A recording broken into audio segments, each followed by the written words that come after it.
Please welcome. Hello, good afternoon. It's my pleasure to be here and to address your audience and to talk about the time we are living in. We are living in a time of disruption. We do see disruption in all the areas, in social area, political area, economical sphere. And this disruption, of course, is caused by virus pandemic. But not only by that, we do see a longer-term trend where technologies are changing the way how we do our work, how we spend our time, how we do communicate with each other and with technological devices. And we can talk about digital transformation, a global process that is affecting every areas. And as always in disruption, it creates a lot of challenges. Old patterns are not working anymore, but and you have to adapt to this new changing world. But of course, that creates also fantastic opportunities. And I would like to talk about artificial intelligence, because that's the dominating technology now that is affecting or creating new paradigm, how technology, how artificial intelligence, how approach our abilities in the fields what previously were only human sphere.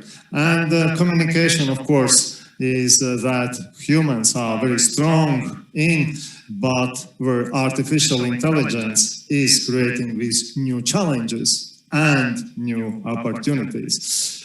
And AI have been around us already for some time. And we do have artificial intelligence, or AI in short, almost in every pocket. Almost every mobile phone now have voice assistant built in.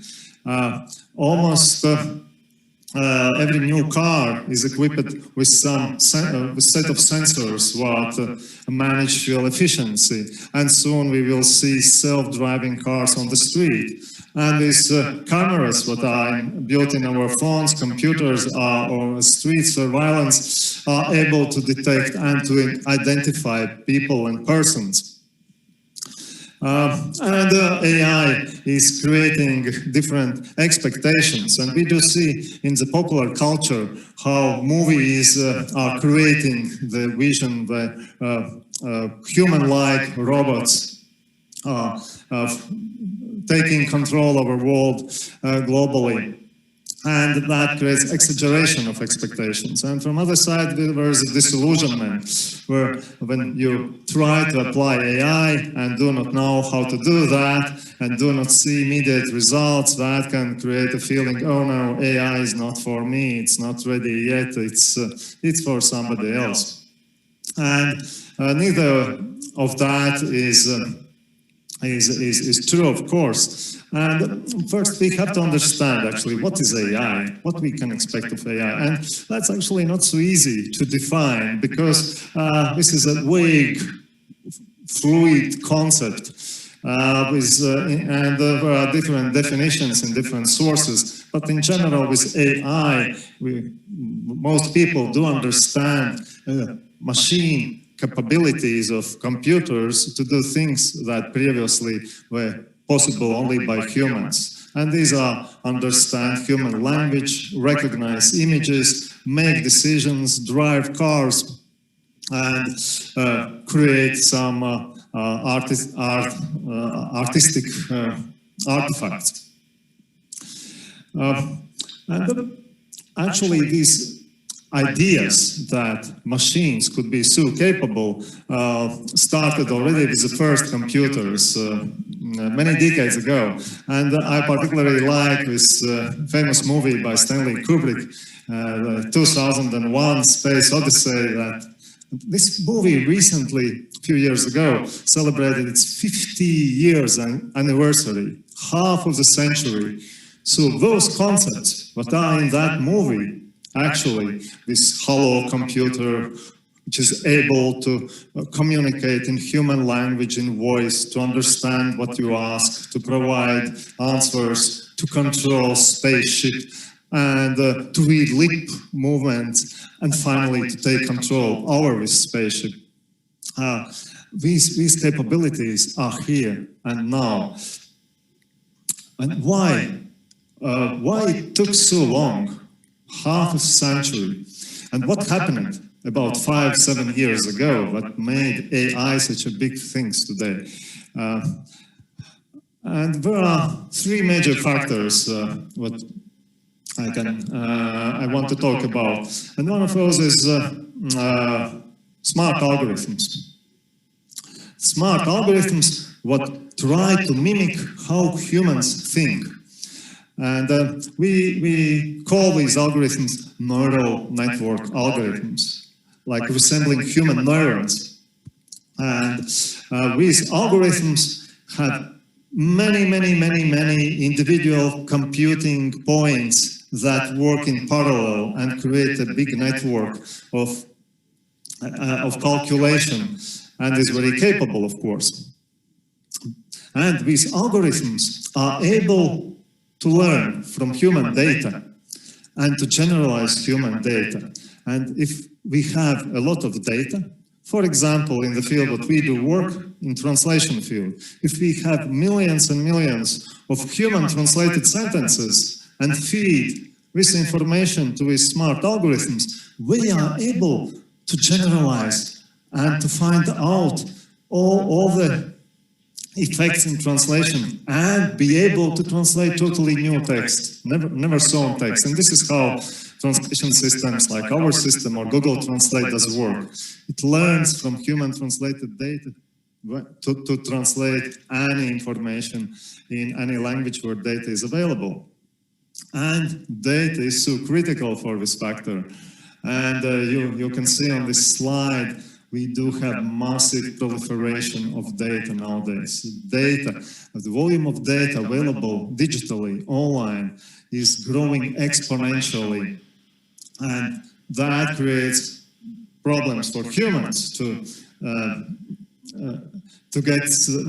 extract knowledge out of that data. But that is the food for neural networks, for artificial intelligence, to create this very smart know-how, their knowledge. And the third factor is all these calculations require huge computing power.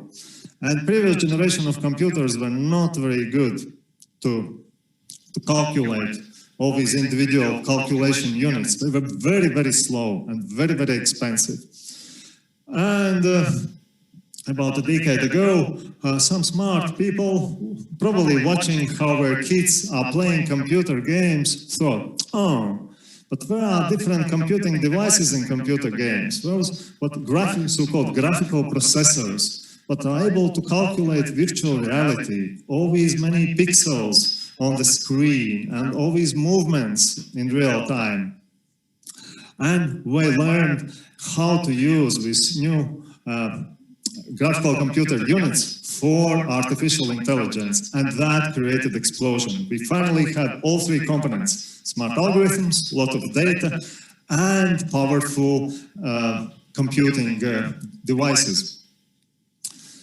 And so AI is a very big thing now. Some political leaders east from us said a few years ago that those powers who will lead in artificial intelligence will control the world. And we do see a competition in AI, competition on company level and competition on global level. And Europe in this field wants to be the leader in developing AI, but not just any AI, but artificial intelligence that's based on human values, on ethical values, to make AI accessible, inclusive, trustworthy, so that we can trust decisions made by these machines but these machines work for us and do not work against anybody, even any individual. No individual could be harmed by AI, and it's important to build in those mechanisms when developing these technologies. And talking about communication, we humans, with the advent of AI, have to think what distinguishes us from other living creatures or from these machines. What is so special about us? And for a long time, we thought that language is distinguishing feature, distinguishing skill. What do we have? And human language is a very, very powerful instrument. We do communicate in language. We preserve information in language. We share information in language, not only information, but also emotions.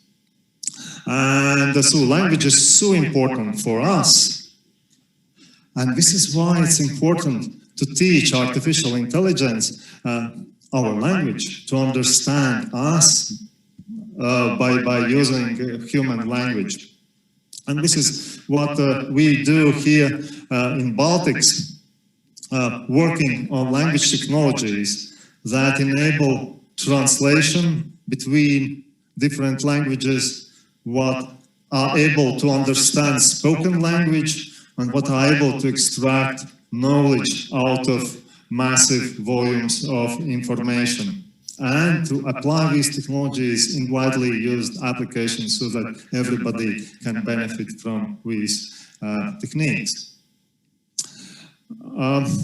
And in particular, artificial intelligence, the power of artificial intelligence is visible in crossing the language barriers.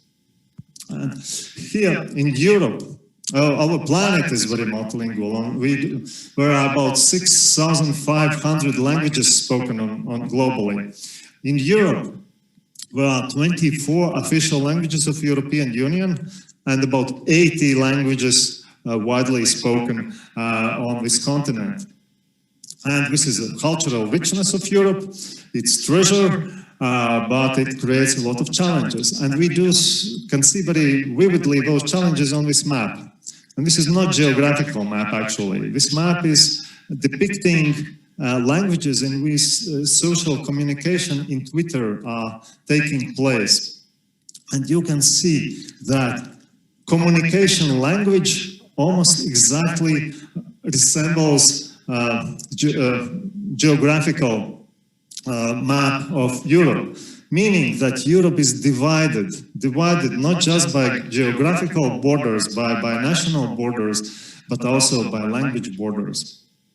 And what to do about that? Some may say, oh, why not to use English for all the communication? Because almost everybody can speak English nowadays. But it's by far not true. And that statistic shows that more than 60% of Europeans do not have enough English skills to hold even a simple conversation.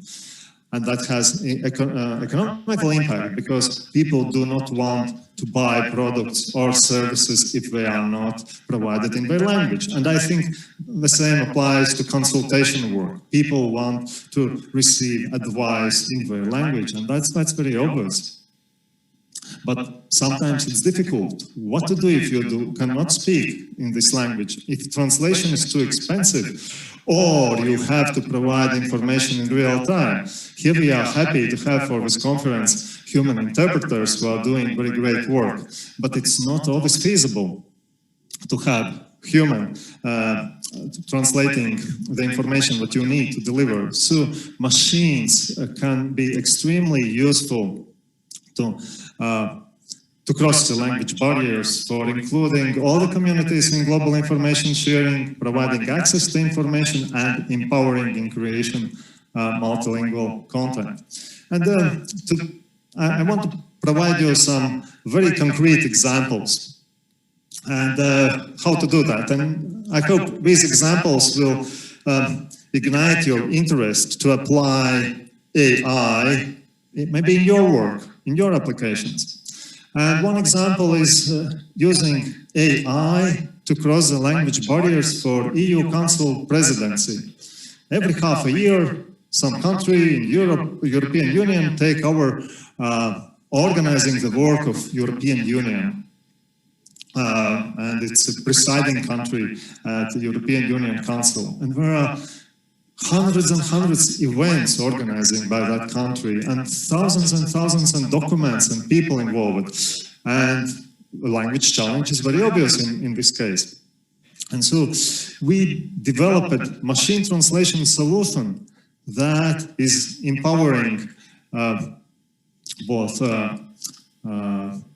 staff members of presidency, politicians, visitors, every European can access this information in their language by using machine translation. Tools that are available online, that are secure, that respect privacy of people, privacy of texts that are translated, and integration in the presidency website. And here you can see current German presidency website. All the information instantly can be translated in this example between French, Bulgarian, you see different script, and you can choose any EU language and get instant access to information the same moment this information is published. And actually, this is very technologically, it's advanced feature, but for users, it's a few lines of code that you have to put on your website, and the same features, the same facilities can be integrated into any website to make it multilingual. And more than 150 million words have been translated by this technique. And this first idea of developing such tools started here in Latvia back in 2015, and from that time every EU Council presidency has adapted this solution, so it's a well-proven and efficient tool. But that was about machine translation. But how else AI can help? And let me give you another example from Latvia. And we, as all the countries globally, were terribly affected by this pandemic. And that created a lot of challenges and also the drive to help, to support. And we, at our company and other companies in Latvia, thought, what can we do with AI to help people during pandemic situation? And one area when we talked with people was that they were very confused. And you know, especially in the spring, situations changes so fast. There were many information sources, social media, official channels, interviews, different opinions, and where to find trustworthy answers to frequent questions what people had and still have about pandemic, what to do, where they should do tests, should they worry, what are restrictions and lockdown conditions. And we understood that there is a lot of information available, but it's confusing, it's multi-channel, and people need help, and AI can help in this. And we created virtual assistant, or we call it chatbot, a robot with which you can communicate on social media, asking questions and getting answers. And you can use it on your mobile phone, or it is integrate on your website and ask questions related to COVID situation. And with this tool or with support available 24/7 and updated with all the up-to-date information by the tech company in Latvia, telecom operator and online provider, is proven to be very useful by users. Many users use it as a first source for information, and by institutions, municipalities that are very close to people and that is on the front line to answer to these questions, integrated with COVID bot virtual assistant on their websites. And similar technologies using existing tools, existing AI power to create those question answering systems can be used, of course, in consulting work. And it's not a very huge development what is needed, because AI is very smart, especially if you have data to train it on. And in Latvia,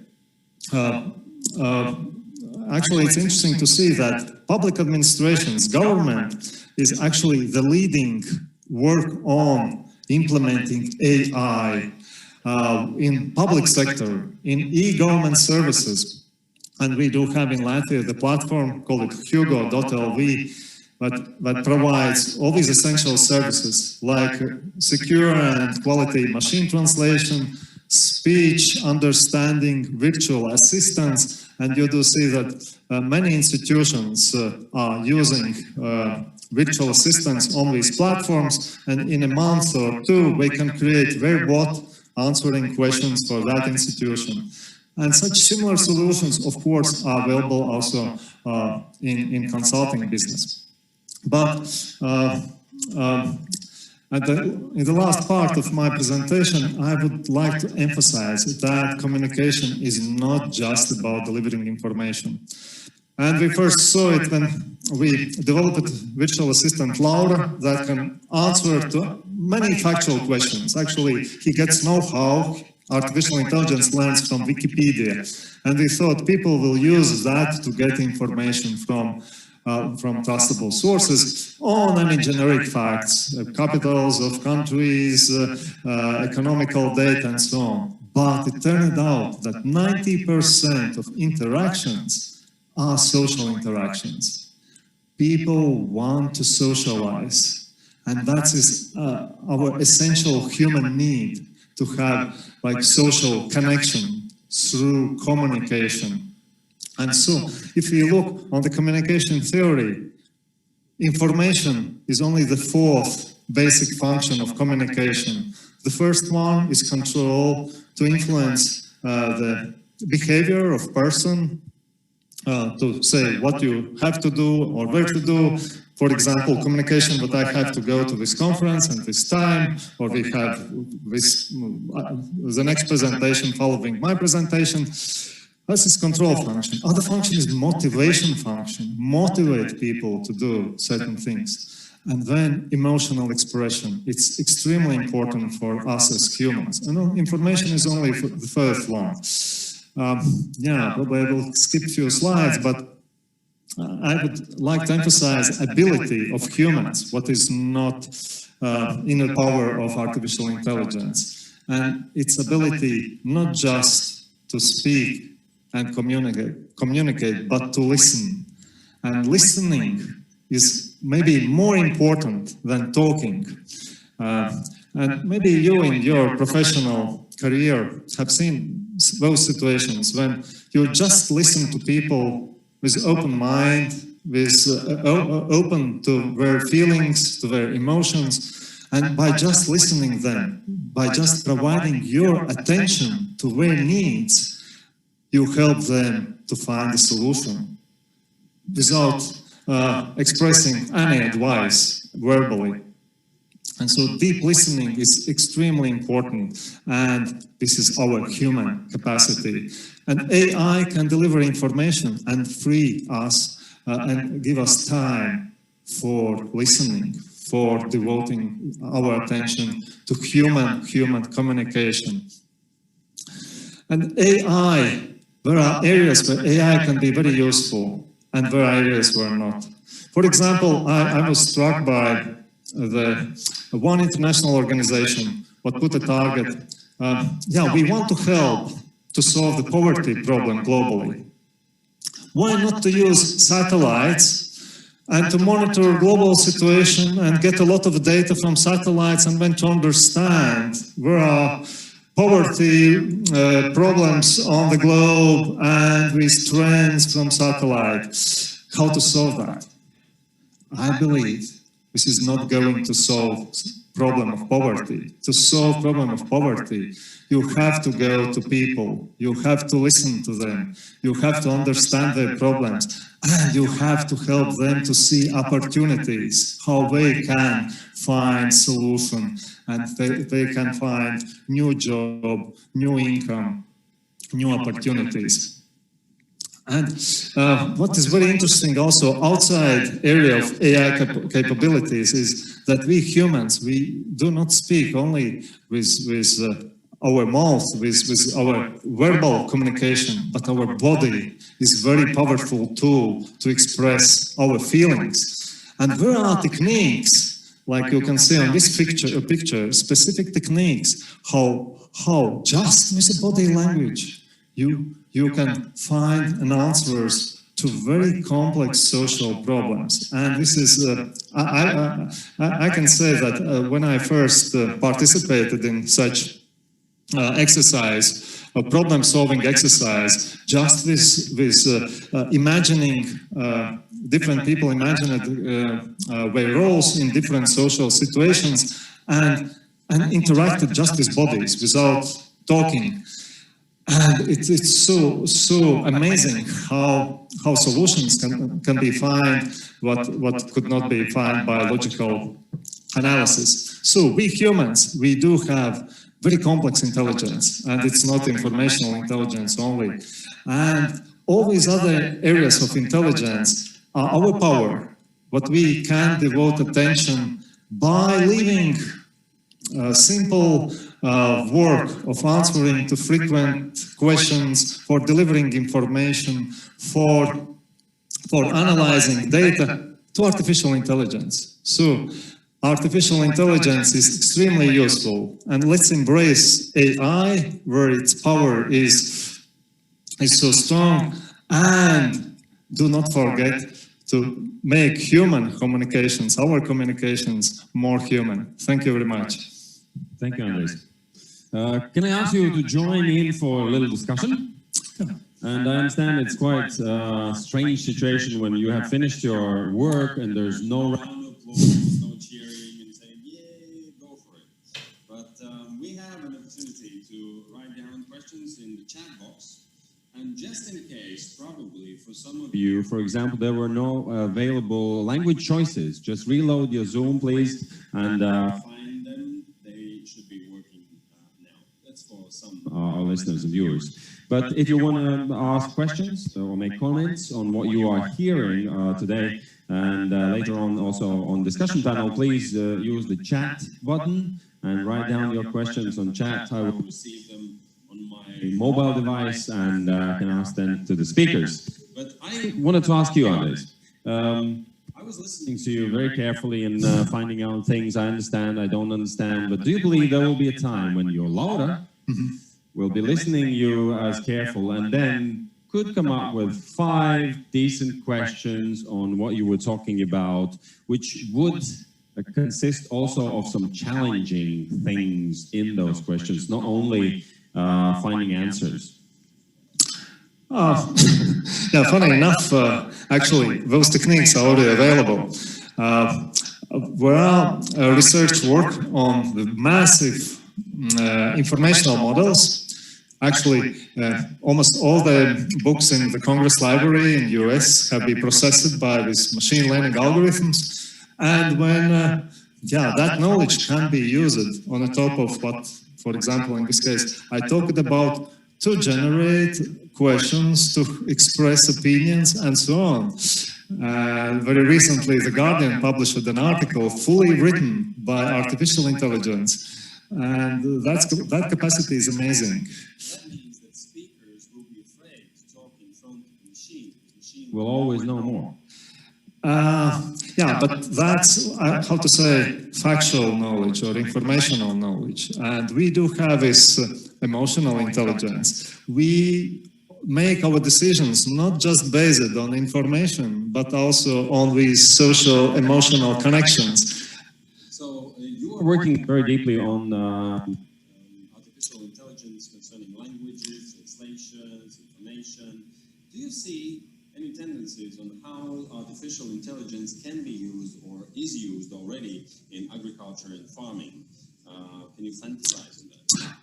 Oh yeah, precision agriculture is one of the examples. I know about research work done in Germany by automotive companies what cooperate with agricultural institutions. And what do they do? When machines do have this sensors, what can detect when rain is raining, to clean your windshield. And this information is detected by sensors, and why not to share that information? And by collecting information from many machines, many cars driving across the country about where rain and how long rain is raining, you can very precisely detect how much water is needed in that area for irrigation. All right, then the question is on laws, because there's like 5 years ago, one of the biggest questions on robotics and artificial intelligence was lawmaking. There was a European task force for lawmaking on these questions, and they said it's the biggest challenge, the responsibility on what is happening in artificial intelligence machines and robots. So how far we are there? Yeah, that's an area where are a lot of debates. There is a high-level expert group established by European Commission on this, which provides certain guidelines on regulations. But the idea is to understand in which areas application of AI can have critical consequences, and in those areas there should be very clear regulation about putting those AI devices in application, because consequences could be very dear. But in other areas, you have to, what are not so risky, you have to allow innovation to drive development of AI. And I believe that agriculture is an area where there is a lot of room for AI.